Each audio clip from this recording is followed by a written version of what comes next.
I once secretly swapped sandwiches with Rob on the set of Gavin and Stacey because a dog licked mine. Is that right? Seriously?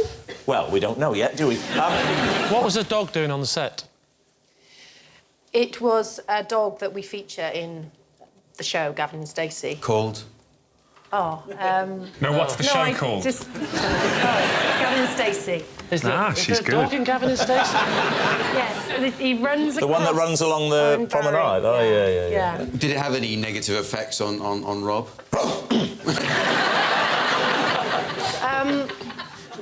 Do you think that's the sort of effect it's likely to have? A dog has licked that you would slowly become a dog? I think it's been more some sort of bacterial infection than actually morphing into a canine. Well, here's the thing. A young student in America, Peter Parker, got bitten by a radioactive spider. What was the sandwich? Cheese and onion. And you let me eat it? Well, it was a bit of a bet. It was a... Look, so everybody was in on it? It's prompted a confession in me. We're having people over for dinner, and our dog got onto the table and started eating one of the starters, but while everyone else was having drinks. And my wife just got it out of its mouth again and put it and just patted it, and so I made sure Rob sat there. Sorry, Rob. Not true. No. Never been to his house. No, never will. So when did the dog just take one lick and off he went? It was the sandwiches at tea time that come at tea time. Let's call them the tea time sandwiches. What? You heard. And there's a big platter of them. I put some on my plate. I put it down to go make myself a cup of tea. The dog... You put it down on what? It was one of those, you know, those big tables, trestle tables. Anyway, I saw the dog out the corner of my eye lick the sandwich. You said a trestle table, though. Trestle tables are quite reasonable. They're not coffee tables, they're high up. That dog must have actually got up on the table. No, but it was a big dog. Oh, he's got rabies! I am. Look at this. It's coming out now that I know about it. I should move on because Rob wants to go for a walk. I'm amazed I've been allowed up on the furniture, to be honest. Lee, on that note, let's take a guess here. I think Ruth is too nice to have done this, but on the other hand, there's a little bit of guilt there. There's a little bit of guilt. Come on, it's hardly the JFK conspiracy. A dog licked a sandwich. I believe that would happen. Like JFK. That's a no-brainer. Yeah.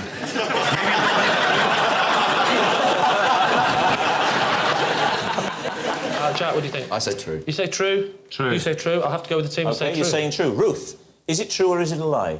Rob? It's a lie! Oh, thank God. I would never do something like that. Yeah, thank I'm glad, yeah, OK. Well, it's the best news we've had all series. It's a lie. I recite my times tables every night before bed. Why? Because I've always been rubbish at maths. It just doesn't go in my head. My brain doesn't compute that way. And I can learn loads and loads of lines if I'm acting, but I've never been able to get my times tables in. And I thought, before I die, I want to be able to do my times tables. And also, when you go to a sale and you go shopping, when it says 75% off a dress or 40%, I can't work that out. I know it's thick and I feel embarrassed because I'm sitting next to you and you've got a degree. I'm a famous mathematician. I'm actually, my secret identity is percentage man. But I thought, I don't want to die and not be able to do my times tables. Could you recite them now, then? Before I go to bed, my husband lies next to me and I say, I do them, and then I say, It's right, nice to see the fire them romance, at isn't me. it? I tell you what, dear, it's cold in the valleys, isn't it? Don't worry, I've got a game that'll cheer us up. What'd you start? What's the first one? It's not your 2 times table, is it? Yeah, oh, it my is. goodness. I've gone as far as about my 6, and I get to 7. Don't go in. What's 7 times 5? I'm gonna... Oh, God, this is so embarrassing. 35. 35. That is why I'm doing it. That's why I'm learning Yeah, them. but you might have dyscalculus like me, so you're not thick. Have what? Dyscalculus, same as dyslexia, so that's what I've got. Dyscalculus. Oh, yeah, right. That is I've got probably what shorterless. Well, that's true. Don't you come round here giving any of that, sweetheart. You'll be barred from this bloody pub, all right? But that is true, you might have that. You're not thick. Oh, If there are yeah. any kids watching, you're not thick if you can't add up. Well, you're a bit thick, aren't you? Well, I mean, it's a bit late, isn't it? You're not bright, let's put it like that. Do you do it every single night without fail? Even if you come in really pissed, you still do it? You're getting on the times table? Yeah, I still try to do it, yeah. How bad does if there's a dress for 80 quid and it says 50% off, will you struggle? Right, well, this is right. No, that would be £40, wouldn't it? Yeah. But I've got to check with you when I say it. I can't just say straight off. What I often find, actually, is in shops, when they take a percentage off the original price, they will also tell you the subsequent price. It's quite a minority of shops that make you work it out. If you get it wrong, that's what you pay. Even if it's less than they wanted to charge. They go, I hope we don't get one of those dyscalculus people in. I thought it was 50p. So, Lee, what are you going to say? Is she telling the What truth? have you cracked? Which one do you think you've... I've cracked 1, 2, 3, What? 4, 5, 6. You mean you've learned how to count? OK, you've cracked the ones, the twos... And I cracked 7 the other night. Right, give us the 7 times table. But I can't do it now, I can't remember it. 1 7 is 7. Oh, foul, this is like my worst nightmare. 1 7 is 7, 2 7s are 14, 3 7s are 21, 4 7s are 28, 5 7s, now this is where it all fell. 5 7s are 35, 6 7s are 42, 7 7s are 40, right, this is 49, 49, 8 7s are 54, 52. Higher. 56. Okay. What was that? 9 7s are 56, 10 7s are 70, 11 7s are 77, 12 7s are 84, 88, 92. Right, so... It's not the Jeremy Kyle show. 7 times table. I think this could be a cracking new round. Lee, is it the truth? I think it's a lie. Why do you think it's a lie? Why would anybody do that at night? That's the last thing you need before you go to bed. I think it's true. Patsy thinks it's Patsy's true. going to stick on true. We'll go with Patsy, though. All right, then, so, Joe, truth or lie? That is true.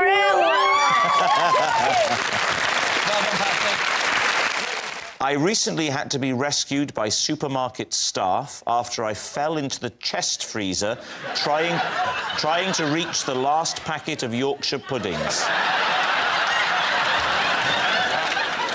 So you've fallen in. Yes. Talk us through the next bit.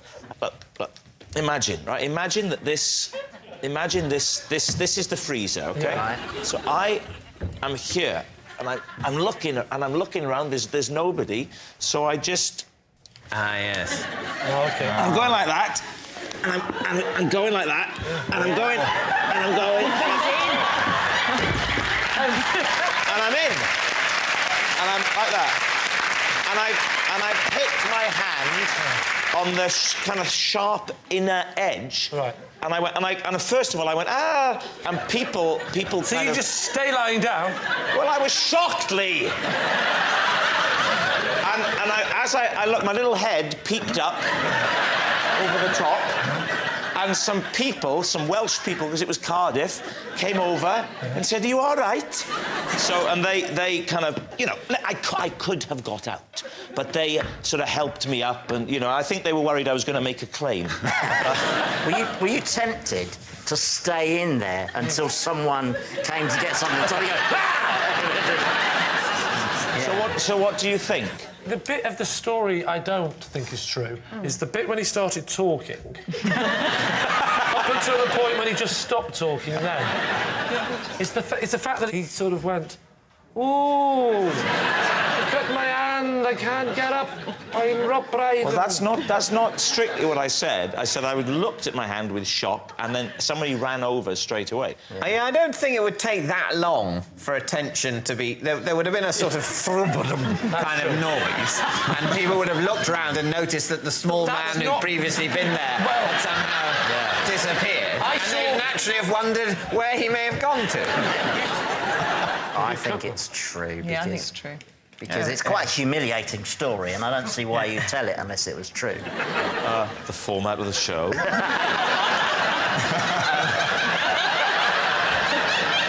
I don't see why you'd tell it if it wasn't true. Andy, I really think you've been missing something this evening. So, David, what are you saying, given what Poirot has said here? I think we think it's true. You think it's true? Yeah. You think it's a lie? Well, I can tell you it is a lie. I used to run a market stall Yeah. that only sold hats for dogs. Lee's team, this shouldn't take long. Flannel! What year was this? It was in 19... There we go. 19...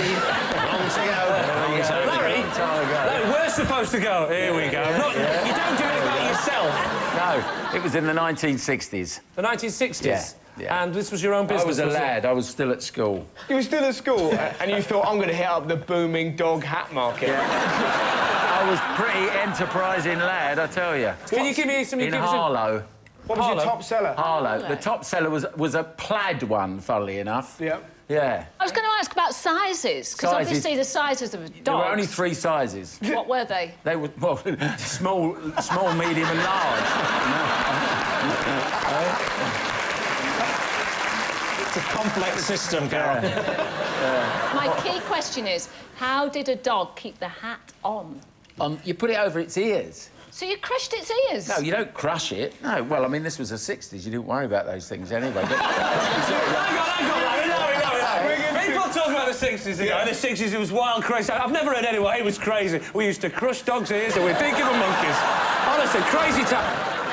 Did you make the hats yourself, or did you buy them from somebody else and then sell them on? No, they were being made in China. They were being made in China. So you had links with China, despite the fact you were at school. You're chasing this life. Was it just dogs' hats? Yeah. The main item then in the 60s, for some strange reason, in Harlow, was that all they Only in Harlow?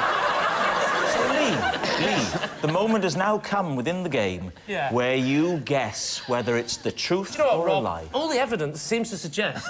It's a great big fat porky. Yes. That'd be a good name for one of his hats. So you're saying it's a lie? It's got to be a lie. Lie. It's a lie. OK. Larry, is it the truth or is it a lie? It's a lie.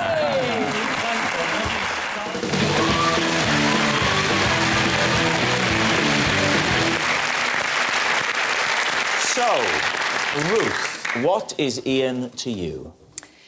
This is Ian, and Ian saved my tortoise's life when he was about to be crushed to death at a recycling plant. Jason, perhaps you'd like to explain how you know Ian? This is Ian. Me and Ian got assaulted by some school kids when we were promoting a local butcher's. I was dressed as a sausage and he was dressed as a chop. OK. And finally, David, your relationship with Ian? This is Ian. I bought 10 packs of AA batteries from Ian on eBay, and he sent me 100 packs by mistake. So, there we have it. Ruth's tortoise's lifesaver, Jason's sausage friend, or David's eBay seller. Lee's team, where do you want to start? Well, Jason, you were the sausage, weren't you? I was a sausage, he was a chop. When was this? Well, I was doing a bit of acting and stuff at uni, and there was a promotions firm, and we went out dressed as sort of hilarious, you know, things. Was Ian at the university as well? No, we met at the promotions. What butchers? It was just like a Summit and Son, I think, in Manchester. What, you mean like all the names of all the butchers? Well, yeah, if you want. The thing that I'm not sure about his story is that when he was younger, he was a very big lad. He was, yeah. Now, that's not the look you want for a sausage, is it? They're sort of traditionally long and thin rather than sort of... Hey, all right, mate, have you come as a burger? No, I'm a sausage. So, you said there was an attack? Well, we've been there since, like, we got there early doors when they opened it up and that, and they got a little local celeb to cut the ribbon and everything. Who was the local celeb? It was Curly Watts, Kevin Kennedy. So he came in, he cut the ribbon. Can I just ask, what was Kevin Kennedy like? No, it was nice. It was nice chop. Nice chop. He was dressed up as well. Wow. So later on, it got to about 3:30, and obviously school kicking out time. We're obviously dressed deliciously. Deliciously. They started picking on us. They were about 11. 11? And, How old were you? I was about 19, but I was dressed as a sausage leg. And these 11-year-olds were picking on us, calling us names and that. What names? What names? You know, Yeah. Sausage. Sausage. If only it was that. Chop. You choppy bastard and that. You meaty prick. No, that sounds worse, actually. That sounds like a compliment. They pushed me over, and obviously I'm in a sausage suit, so I can't get up. Did you actually explode, or had you pricked yourself in advance? That's a nice sausage joke. Shut your face. OK, David, this wild and crazy story about getting too many batteries. Yes. You. Yeah. So you buy 10 packets of AA. Mm-hmm. Well, how many batteries in a packet? 2. 2? 2. So you bought 10 packets of 2? Yes. But no, surely you would buy a big box of like 24. There was a deal on eBay for packets of rechargeable batteries. Sorry, David, when was this? About 3 or 4 years ago. Your career 3 or 4 years ago was going all right. Are you telling me that you were getting back from Peep Show and going, yeah, it went all right, but let me see how I can save money on batteries? To be honest, I came to a decision in my life 3 or 4 years ago that I wasn't going to continue with my previous battery regime. So I decided I was going to buy a load of rechargeable batteries and have them on a sort of loop. Forever and ever and ever. I would never, ever, ever again, ever have to buy a battery. What needs 10 batteries? Well, no, like, there's the remote control for one television, the remote control for another television. Ooh, Mr. 2 television! Ooh. So he sends you 10 times the amount? Yeah. So he sends you... 100 packs of 2. So 200 batteries. Which I must admit was more than I had a use for. Did you pay using PayPal or a credit card? I sent a cheque. True.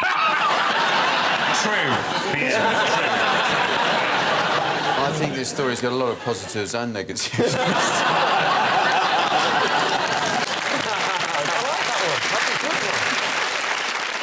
Right, Ruth, so talk us through the recycling story.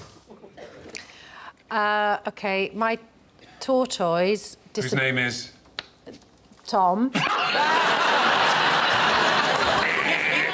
Your brain literally went, what begins with T? On the tortoise. Yes, Tom. He disappeared from our garden a couple of years ago. Well, they're known for running off quickly.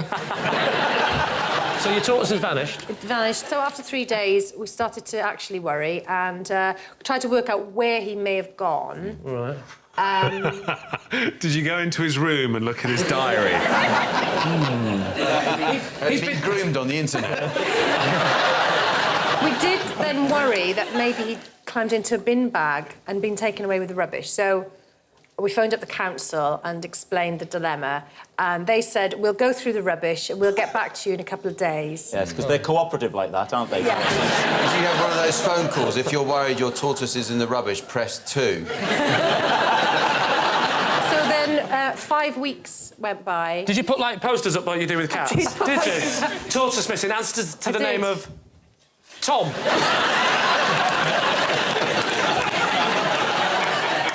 5 weeks after he'd gone missing, when I was feeling very sad, we got a phone call saying, we've found a tortoise in the recycling plant. Let me ask you this, did they find it in a specific part of the recycling area, like in the plastics?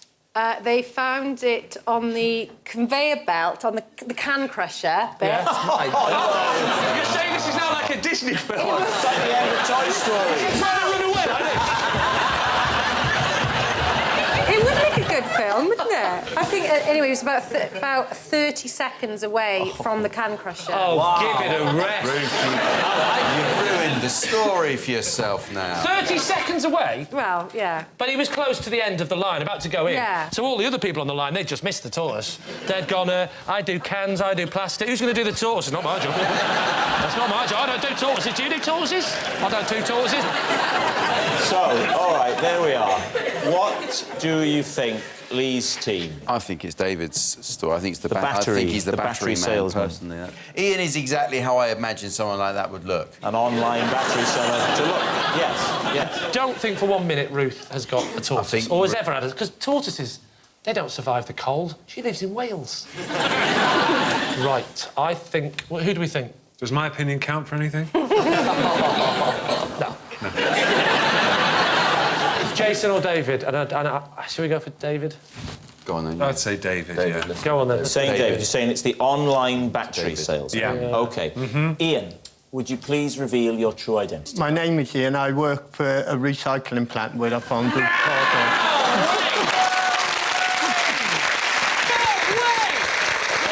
Yes, Ian saved Ruth's tortoise's life seconds before it was about to be crushed in a recycling plant. Thank you so much, Ian.